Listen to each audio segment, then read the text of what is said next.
In this video, I'm going to show you how I personally mix drums for indie and indie pop. Now, the great thing about the indie genre is that it doesn't necessarily follow any industry standards, so there's a lot of room for openness and creativity. Now, in this example, I will be using EasyDrummer 3 as well as a couple paid plugins, but I'll try my best to let you know free alternatives that you can take. All right, let's open up Logic and mix some drums. So something that I highly recommend as well is mixing in context of the song. I think it's good to have kind of like a baseline mixed drum sound, but don't marry that because we could get a really good drum sound, but it may not work for the song. So just keep that in mind that nothing I do is permanent or the right way or anything like that. It'll probably always need to be changed. So as I mentioned, today's example, we're going to be using EasyDrummer 3's Tight Room kit, which if you've been following my channel, you know that I pretty much don't steer away from this kit just because of how great it sounds. Now, what's great about this kit as well is I think if you took the approach of miking up a drum set, I think you could get really close to these sounds as well. I personally don't have the space to do that. And in my work, I don't really have the time. A free alternative that I would recommend to this is Steven Slate Drums 5. There is a free version that comes with some pretty decent samples. However, I do highly recommend EasyDrummer 3. Of all the drum VSTs I've used, this is by far my favorite. And in my opinion, it's worth the investment. So when we load this plugin up, we're going to want to do multi-output.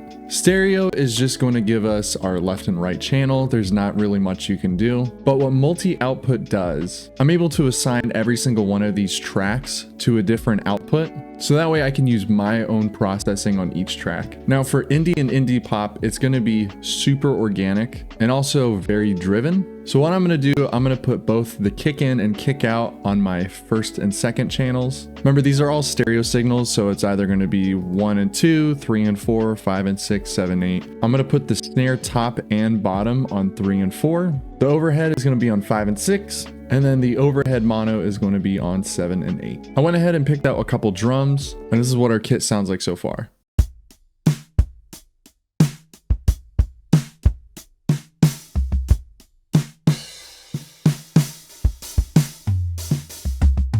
Now there's a couple of things that I want to do in here. I'm going to bring the tuning of the snare up just a little bit, and it's going to make it a little more snappy. I'm going to bring the tuning of the hi-hat down just a little bit.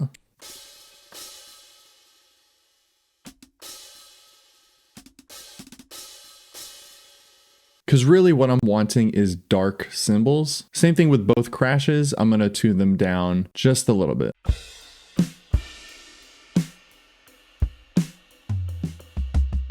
All right, so now we have to add the tracks for our multi-output. I believe most DAWs are set up this way, but in Logic, it's going to be this little plus button. Now remember, in this, we added 1, 2, 3, 4, 5, 6, and 7, 8. So that's 4 tracks that we've added. So we'll just click this. This first one is 1, then 2, 3, and 4. And if you see,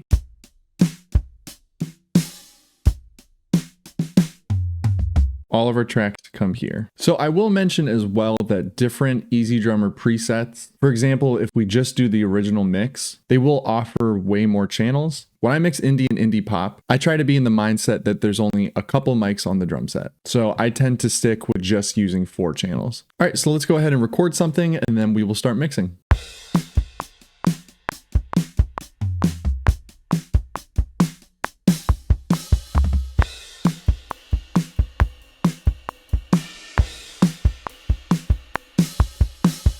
So whenever I'm beginning to get sounds, I try to play as many different parts on the drum kit that I can. Like I'll do a closed hi-hat section, I'll do an open hi-hat section, a ride, a crash, toms, etc. Just because I want to hear my kit being played in various sections, just so I know, hey, if this kit's going to be going through a soft part, how are those drums going to react and sound? Just as if these drums are going through a loud part, how's that going to sound? So I typically start with the overheads. Most of my character is going to be from the overheads. And I think that applies to real drums as well. So I'm going to be using Virtual Mix Rack by Slate Digital, and I'm pretty much going to put this on every single one of my channels. So the first thing I'm going to do is add an overdriven preamp because I'm wanting a good bit of saturation. A free alternative to this would be Saturation by Softtube, but I'm going to add the FG73, which emulates a Neve preamp. And what I'm going to do is I'm going to turn it up just below the breaking point. So when it gets very distorted, I've gone too far. I'm just going to pull it back until I don't hear it distorted.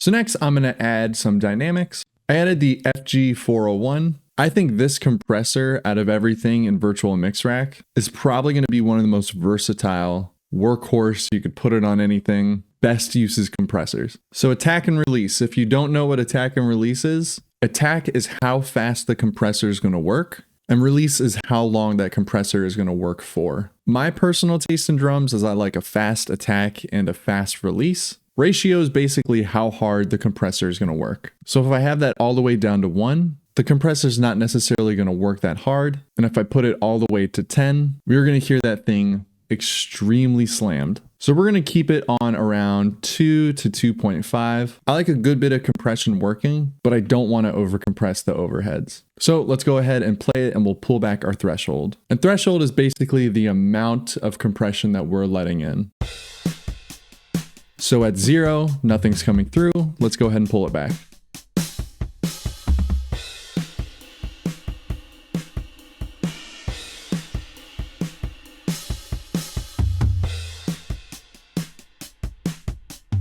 I think right there sounds pretty good. I try to use the same rule that I do for the saturation. Once it starts to work, I dial it back just a little bit. I think the signal's a little quiet as well, so I'm going to bring it up here in makeup.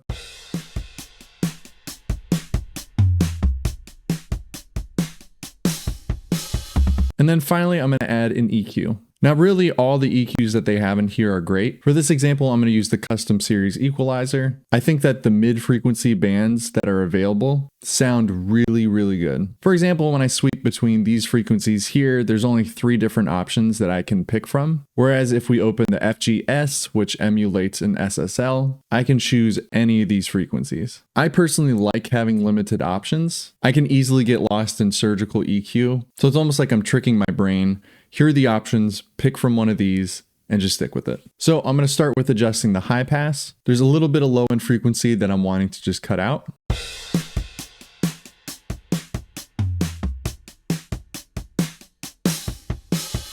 I put it around 100 Hertz. Remember, with the overheads, we don't really want a lot of low end to come through. When we're mixing drums, it should sort of be like a pyramid. At the top, we have our overheads. That's going to make everything below it shine. Below that, we have our snare, which is going to give it some boot. And then at the bottom, we have our kick, which is going to give it a lot of boot. I'm going to do the same. I'm going to do a low pass on the top just to get some of those high ends softened a little bit.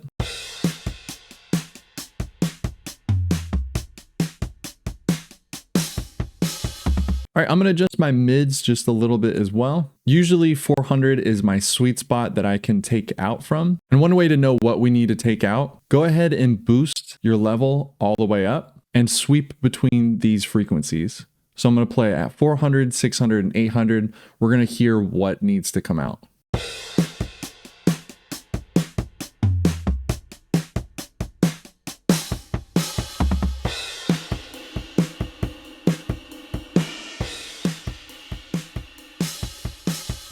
I think that sounds pretty good. All right, so this is what the overheads sound like before mixing.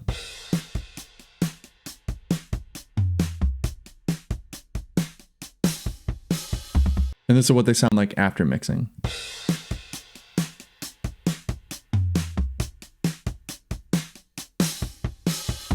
Now, they are a bit louder. So it's very important when you're doing your A/B comparison to make sure that the off is the same volume as the on. All right, so next we're gonna do the snare. And this time I'm gonna slam the saturation a little hard. One thing I absolutely love about this genre of music is the snare sound. You can have the cleanest drums and the most aggressive, dirty snare, and it sounds so beyond cool.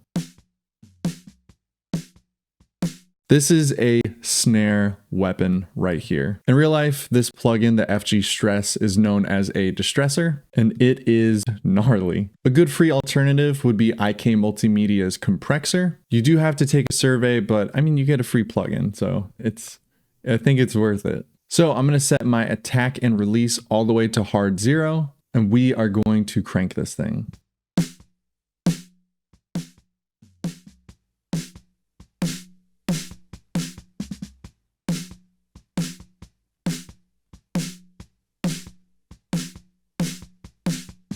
So I left my ratio on 6:1, that's fairly aggressive. I brought my output down a little bit and I turned my input all the way up to 7. And as you can hear, it's pretty snappy and aggressive. And we're gonna go ahead and clean that up with the same custom series equalizer. Let's get rid of some of those low end frequencies.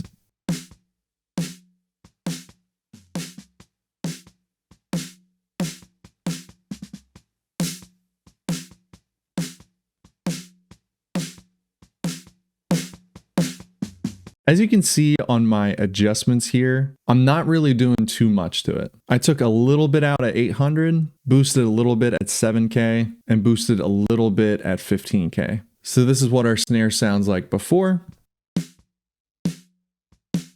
and after. And let's go ahead and blend that snare in.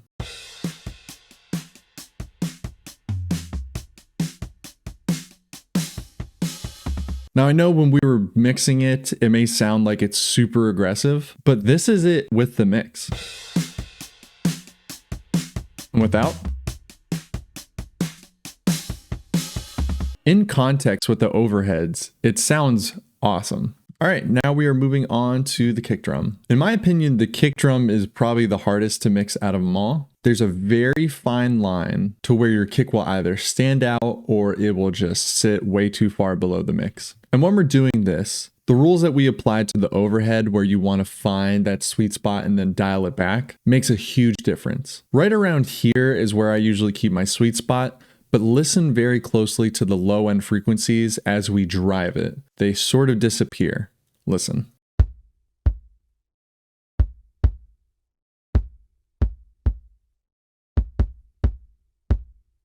It really just becomes all mids, so we don't really want to lose any of those low end frequencies. When we compress this, we're going to keep our ratio, again, pretty low at around 2, and I just want this very subtly to be compressing.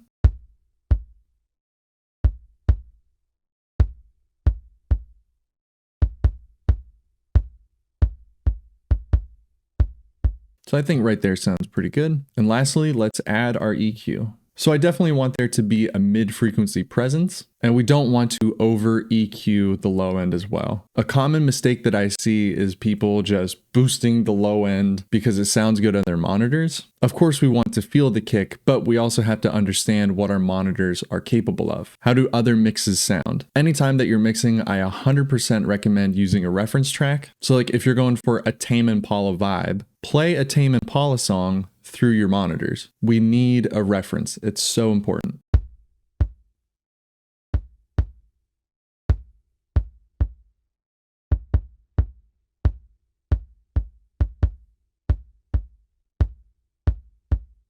So for this, I didn't really touch the high end too much. Added a little bit of 7K, took out a good bit of 400. I found that there was a really boxy frequency in there that we needed to take out. And to show you what I'm talking about, I went ahead and boosted it, and this is what I was hearing. So let's just take it out.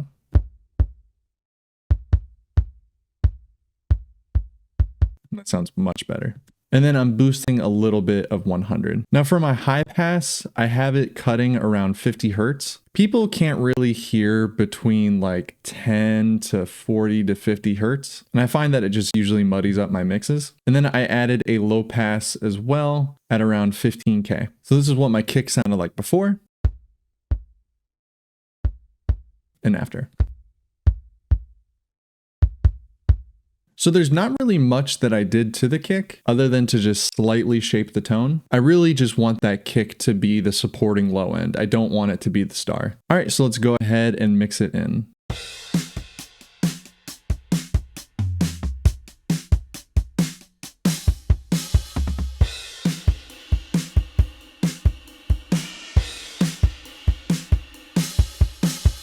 All right, next we have this weird overhead mono room mic, and it depends project to project what I usually do with this one, but for this sake, I think I'm just gonna distort the crap out of it. So I'm gonna go ahead and bring my drive all the way up.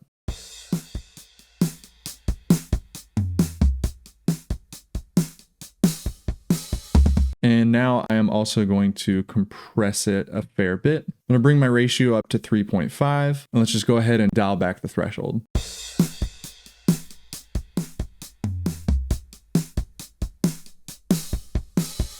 And lastly, I'm going to add an EQ. I think I'm going to want the mids to shine on this. Let's start with this second band right here. Let's hear what it sounds like boosting at 2K.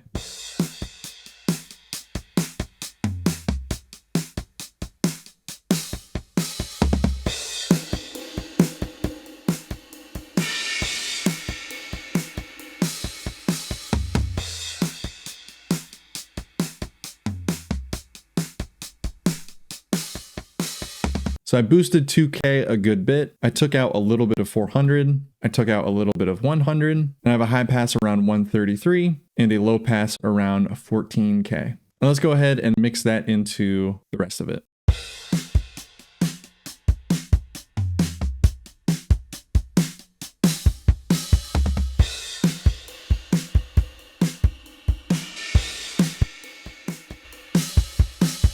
So I think that sounds pretty good. So now what we're going to do is bus all of these. We're going to put dynamics on it as a whole group. So all that we need to do is just highlight the channels. We're going to go to output, bus, and then bus one. I went ahead and made a drum bus. So when we play this,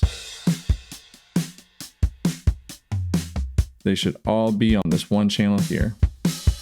So of course I'm adding Slate's virtual mix rack on it, and I'm going to put this VCC mix bus on it, and we're just going to add our saturation. So we're going to bring our input up.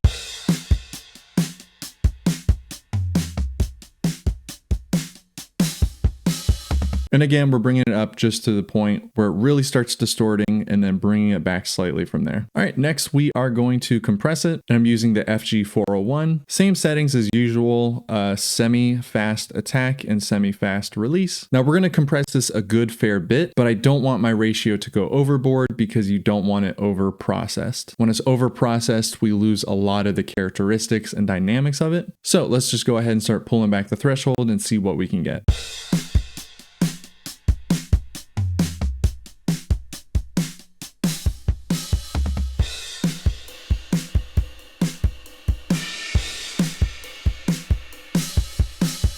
And so much of the characteristics and the tone of these drums is coming from that one compressor. This is before. Pretty good sounding, but it needs attitude. So this is with attitude.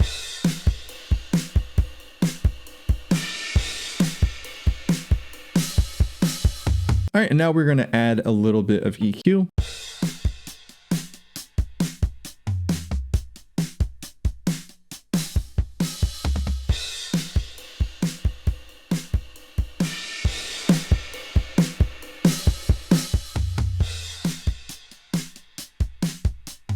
So really, I changed every band of this. I boosted a little bit of 15K, boosted a tiny bit of 4K, reduced a little bit of 500, and added a little bit of 100. I also just have the slightest bit of a high pass and low pass, just to clean up those frequencies that we can't really hear. So this is before the whole drum bus processing and after.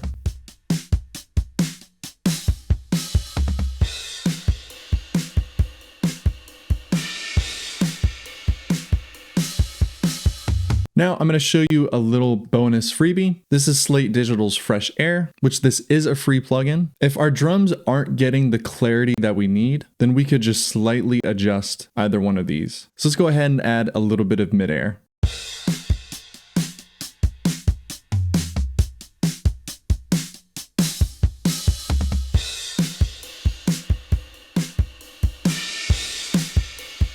That brought so much clarity to our mix. So just a reference, this is before and after. And we could do the same with high air if we wanted just a little more airiness. Let's go ahead and add that in.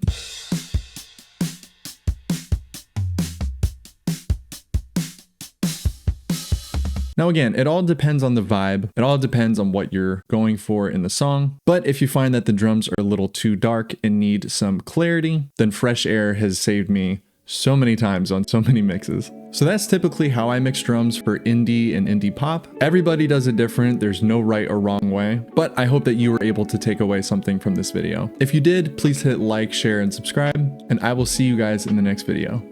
Peace.